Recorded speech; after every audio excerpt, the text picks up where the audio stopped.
রাসূল সাল্লাল্লাহু আলাইহি ওয়াসাল্লাম বলেন, আল্লাহ রাব্বুল আলামিন তোমাদের তিনটি কাজকে পছন্দ করেন এবং তিনটি কাজকে অপছন্দ করেন। তাই আসুন আমরা জেনে নেই আল্লাহ রাব্বুল আলামিন যে তিনটি কাজ পছন্দ করেন আমাদের থেকে, এগুলা জেনে নেই। এক নম্বর হচ্ছে আমরা যেন তারই ইবাদতবন্দি করি, এবং দুই নম্বর হচ্ছে তার সঙ্গে যেন কোনো কিছু শরিক না করি, অংশীদার স্থাপন না করি, এবং তিন নম্বর হচ্ছে আর তোমরা সম্মিলিতভাবে আল্লাহর রাজ্যকে মজবুত করো এবং পরস্পর বিচ্ছিন্ন হও না। আর যে বিষয়গুলো আল্লাহ রব্বুল আলামিন অপছন্দ করেন তা হচ্ছে এক নম্বর অহেতুক কথাবার্তা বলা, অনর্থক কথাবার্তা বলা আল্লাহ রব্বুল আলামিন সেটা পছন্দ করেন না। দ্বিতীয় নম্বর হচ্ছে অত্যাধিক প্রশ্ন করা, মানে অনর্থক বেশি প্রশ্ন করা, অধিক প্রশ্ন করা। তিন নম্বর হচ্ছে সম্পদ বিনষ্ট করা, সম্পদরে অপচয় করা, বিনষ্ট করা, মানে অপচয় করা সম্পদরে কোনোভাবে অহেতুক ফালতুভাবে আমরা বিনষ্ট করা তো বিরত থাকতাম।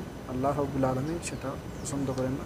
তাই আসুন আল্লাহ পছন্দ করেন যেন আমরা তারই ইবাদতবন্দি করি, তার সঙ্গে কোনো কিছু শরিক বা অংশীদারিত্ব করি না, এবং আমরা যেন একে অন্যের পরস্পরে আমরা যেন মিলিতভাবে সম্মিলিতভাবে চলি, এবং আমরা সবাই যেন মিলিতভাবে সম্পর্ক যেন আমরা বিনষ্ট না হয়, আমরা সম্মিলিতভাবে এক থাকি এবং আল্লাহর রাজ্যকে আমরা আঁকড়ে ধরি। আমরা অহেতুক কথাবার্তা, অনর্থক কথাবার্তা থেকে আমরা বিরত থাকি এবং আমরা বেশি প্রশ্ন না করি, আমরা অহেতুক প্রশ্ন করা থেকে আমরা বিরত থাকি, কারণ সেটা আল্লাহও ভালোবাসেন না, রসুলও ভালোবাসেন না। আমাদের সমাজে আজকাল দেখা যায় অনেক মানুষ সম্পদ বিনষ্ট করে, সম্পদরে অহেতুকভাবে অনর্থকভাবে নষ্ট করে। এই আসুন আমরা সম্পদরে, আমাদের যে সম্পদগুলো আছে আমরা সেটা রাসূল সাল্লাল্লাহু আলাইহি সাল্লামের সুন্নাহ অনুযায়ী আমরা সেটাকে বন্টন করি এবং সেটাকে আমরা রাখার চেষ্টা করি।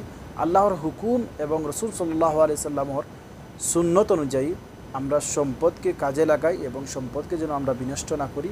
আমরা পরস্পরের ভ্রাতৃত্ব, আমাদের পরস্পরের ভালোবাসা, মায়া বন্ধন যেন ভালো থাকে, ঠিক থাকে, এটাই আল্লাহ রব্বুল আলামিন আমাদের থেকে ভালোবাসেন। আমরা সবসময় আল্লাহর ইবাদতবন্দি করি এবং আল্লাহর ইবাদতবন্দিতে আমরা মশগুল হই। আল্লাহ রব্বুল আলামিন সেটাকে ভালোবাসেন, ভালোবাসবেন। এবং রাসূল সাল্লাল্লাহু আলাইহি ওয়াসাল্লামের সুন্নাহ কোনো কিছু অহেতুক কথাবার্তা না বলা, সেটা আল্লাহ রসুল সাল্লাল্লাহু আলাইহি সাল্লামের সুন্নাহ, এবং রসুল সাল্লাল্লাহু আলাইহি সাল্লাম কোনো কিছুতেই অহেতুক অনর্থক কথাবার্তা বলতেন না, এবং তিনি সাহাবায়ে কেরামগণকে বলতেন তোমরা যেন অহেতুক কথাবার্তা, অনর্থক কথাবার্তা থেকে সবসময় বিরত থাকো, তোমাদের জবানকে, তোমাদের মুখকে তোমরা সবসময় কী রাখো, সচেতন রাখো এবং তালাবদ্ধ রাখো। প্রয়োজন ছাড়া তোমরা কোনো কিছুতে কথা বলবে না, অপ্রয়োজনীয় কথাবার্তা থেকে বিরত থাকো, জবানের হেফাজত করো।